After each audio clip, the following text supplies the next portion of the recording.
He is strapped into a car seat in the back, even though at 5 years old he's getting a little big to be sitting in one.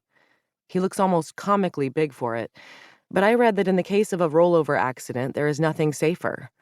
And our pediatrician recommended the car seat until age 6, so I ignore the eye rolls from some of the other women at kindergarten pickup. I don't think so, I say. Then why won't it open? Excellent question. I glance over at the house, where the lights are on inside, signaling that Jeremy is home from work.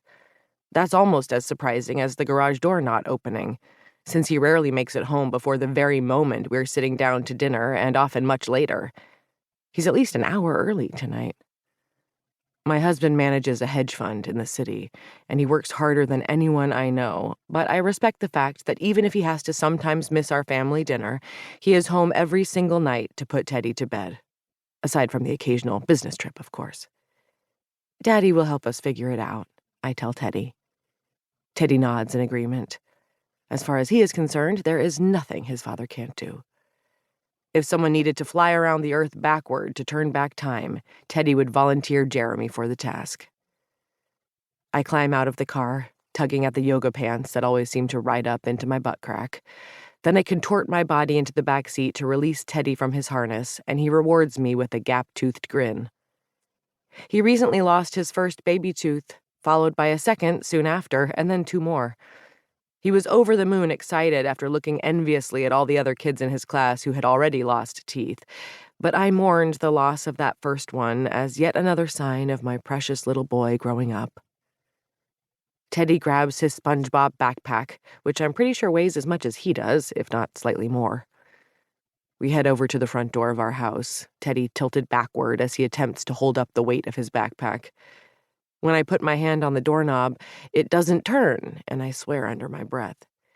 You said a bad word, Mommy, Teddy declares, simultaneously aghast and titillated. Sorry, I say quickly. I didn't mean to. What's wrong? He demands to know. The door is locked. Why?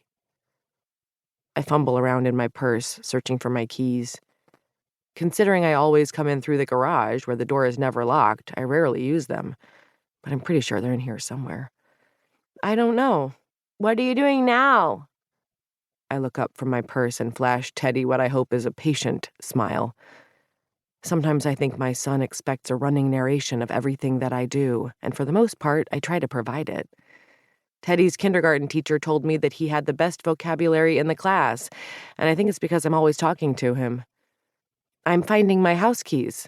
Are they in your purse? Yes. Are you sure? Yes. Oh my God, where are they? I shove aside a mini water bottle and what feels like the giant rock that Teddy picked up at the park last week and asked me to save because he thought it was cool. And then, thank God, my fingers close around my keychain.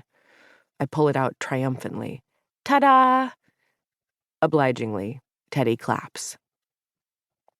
Whatever is wrong with the garage door, we can save it for later. As always, the parking was out of control at the karate school, which is in a strip mall shared by about a dozen other shops. I drove around the lot for several minutes before locating a spot, just in time for the clouds that had been hovering all afternoon to break open.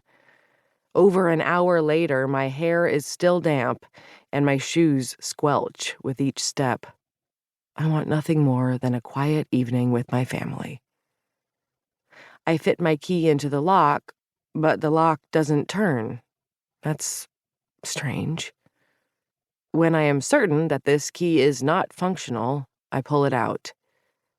I examine the key ring, which contains only 2 keys. One is the key for the house, and the other is the key for my old medical practice, which I gave up when I decided to be a stay-at-home mom for Teddy.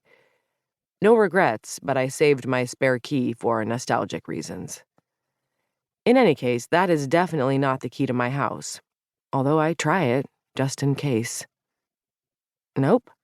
I've got 2 keys, and neither one of them opens the door to the house. That's when I notice something else. The lock on the door is shinier than I remember it.